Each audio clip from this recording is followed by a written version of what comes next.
All right, there's a lot going on here, but I wanted to do a video to share a little bit about how I'm prepping for my pilgrimage to Mount Shasta. Mount Shasta is a place I was introduced to in 2018 on a women's retreat, and it literally changed my life. It was actually on a property that's over 30 acres, run by this gentleman named Tim Corcoran, who has owned it for over 30 years and has been doing it's an outdoor school essentially. And he's done stuff with, I think he started with adults, then he went to kids, or the other way around. And now he does both, but it's primarily super busy throughout the spring to before, fall really gets going with Montessori schools who come during the week. And people come on retreats, like the woman that I went on her retreat, she was hosting it there because she's been working with Tim for a long time. And I've tried to come back every year. In 2020 during COVID, I went up there and it was amazing. I went up there for like 4 nights, I believe, and I was the only one on the property, and it was unbelievable. It was what was so unbelievable to me is that when you're on the property at night, it's like pitch black. So if I had like a headlamp to see myself going to where the bathrooms were, that was it. Everything else was black. So you're just hearing the sounds of nature, and I never felt more safe in my life. And I thought that was so extraordinary that as a single woman, I'm on this property, but, the owner, Tim, he has a home that's on the front of the property, so, he's there. He has another woman that works with him that I think will probably inherit the whole thing. Her name is Julie, and it's just so, so cool. But I am somebody who does like to camp. I've done 1 solo camping trip. I have an opportunity to do more of those, but when I go to this property, I'm actually staying in a tent cabin. So it has, like, basically, and I'll be sharing some videos. So if you want us to come on this journey with me, I will be sharing my experience, and I probably won't be doing any social media when I'm there, but I will be doing some filming, and I'll share it after I return. So you'll be seeing it after this video. But I have a tent cabin, so there's a big, it's on a, like, I don't know if it's plywood, but it's a big, long, big square, and then they set up a tent on there, and it's quite large. There's actually usually 2 cots in there, and then I'll have my own sleeping bag and blanket, and they have it set up. It's sweet now. The first time I went, it was bare minimum, but they've upgraded that experience a little bit. So they have meals, they have a huge outdoor kitchen, and they cook, so I'll be able to join. There will be kids probably there during the week, and I'm there for, Wednesday, Thursday, Friday, Saturday, Sunday. So I'll leave on Sunday. So I have gear that I normally have stored away for, that I'll bring with me, like things I don't normally have, like gloves that are just these fleece gloves that I can still feel my fingers, so I can have, and I may not need them, but at night it might still get pretty chilly. I have my 1 pair of, like, heavy wool socks. I have this old men's Banana Republic sweater that I love that I'll probably wear if I need to at night. And then I just have, like, I have 1 set of long johns. I have these 1 pair of pants. I believe I got these at Costco. They're Kirkland. They are so awesome. I love these pants. They have, a way to, like, make the ankle small too at the bottom, but they're just perfect. And honestly, they only come out when I go camping. So I'm excited to reunite with these. And I have just different pieces. I look for like thinner pieces that I can layer. This is actually a t-shirt from when I worked at this brand called Martinosa, but it has merino wool in it and it's super, super thin. So things like that. I also like to keep my skin covered, but because it might get a little warm during the day, I have things like this old, basically white, um, woven that's probably getting a little yellow over time, but it's perfect.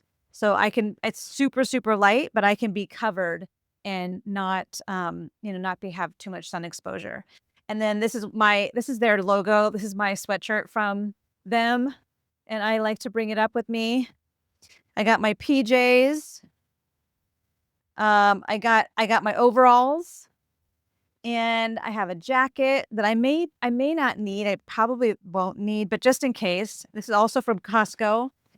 And then I have my hiking boots that I don't really need, but the property is it's huge, and so there's a lot of exploring, and there are parts of it that are kinda like wetlands throughout it, and so I've made it do with sneakers, but you could step into something and then now you got a wet shoe, so I'm trying to avoid that. And I have a hammock that I'm gonna bring. He sometimes has hammocks up, but they're not always in the places that I want. So I'm hoping I can find a place near my tent that I can hang my hammock and do some reading in the hammock. I have this huge, Mexican. I'm not gonna unroll it, but it's a huge Mexican, I got it from Olvera Street. I'm half Mexican, so I love these things. It's a huge fleecy shawl, but it's something I'll put on in the morning when I get up. Probably still have my pajamas on, but it's because there's a place to sit, then when you there's my camp inside, but then once I come out, there's like a little front of my tent cabin where I can sit and, read and just sit on the chairs. Like I said, they do have food, but I also have some of my own. You don't have to bring utensils, but I'll have these guys with me just in case. Which I did use when I went there. When I went there in 2020 and I was the only one there, I was cooking on the outdoor kitchen and I had all my stuff. But one thing I do have, um, is I have this little, setup, which is what that inside there that I just shared with you has like a little tea kettle. And I set this up and I think it's this way. And then I can put the tea kettle, this opens up and I'm able to heat up water in the morning if I get up super early before they do. So, and then I have like my day pack. Oh, and this is you bring your own mug. And I have my day pack that has like, I forget what this thing is that with the water.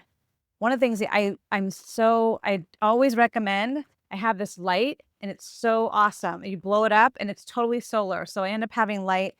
I think they'll have little twinkly lights inside the tent, but, and then I'll bring my journal. I might do a second edition of this, because I'm leaving tomorrow, but I pretty much pulled most things together. I have my flippies, and yeah, I'm just super excited.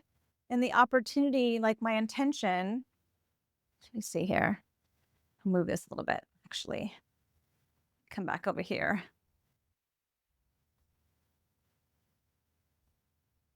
So my intention for this is such a blessing for me, and I just need to be out of my life for a bit. I'm in a big transition. I haven't talked about this that much on this channel, and I maybe should. But I've been building a business and I have not yet felt successful. And I've just tried and iterated and done a lot of stuff. And I'm just kind of tired. I just need to step away. And I'm having a hard time doing that, staying in my home. I feel like I'm feeling a lot of Davia energy. That's my mom. I'm feeling like obsessed. Like it's hard to stop because I have so much of that figuring out energy and I feel really tenacious and I don't want to give up, if you will. But I haven't found my consistent stream of income yet. And I feel like at some point I do want to share more. I feel like oftentimes people are heard more once they can share all their successes, and I'm not quite there yet. So I'm not somebody that will probably ever do a bunch of videos saying this is how much money I made, unless there was some reason that it seemed really valuable. But I do feel like I have learned a shit ton in almost 2.5 years about what works and what not to do. And I really want to help women, especially women over 40 who want to create anything, a side hustle or a full thing online, because you name it, I've been in it. And we all need to pause. We all need to break. So I will be driving up. I live in Los Angeles, so I'll be driving up to a halfway point and spending some time with my mom's BFF, who is still very dear to me. And then I will go after a night or two with her. I'll go all the way, and it's another 5 hours from there. So Mount Shasta is almost at the border of Oregon. And it's a magical place. It's a magical place. I'll share more on the videos that I record while I'm there. It's known to have like spiritual properties, if you will, like people that have spent time there. And like I said, the fact that I felt safe while I was there by myself on 30 acres, even with animals, I just knew I was protected.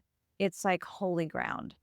So I'm looking forward to it. I will have my journal with me. I'm not quite sure which electronics. I'm going to bring a couple of books, and that's it. I'll set some intentions. I'll do a lot of prep work on my way up. I do that often. I'll listen to a podcast or I will like dictate what my intentions are. And then once I get there and I land and I unpack and I ground, depending upon how much daylight I have, I'll do that or I'll do that in the morning after my first night there. So, more to come. If this was interesting to you, or if you have any tips on how you have spent your pilgrimages or something that seems similar to this, I would love to hear it. And I will share more as it unfolds.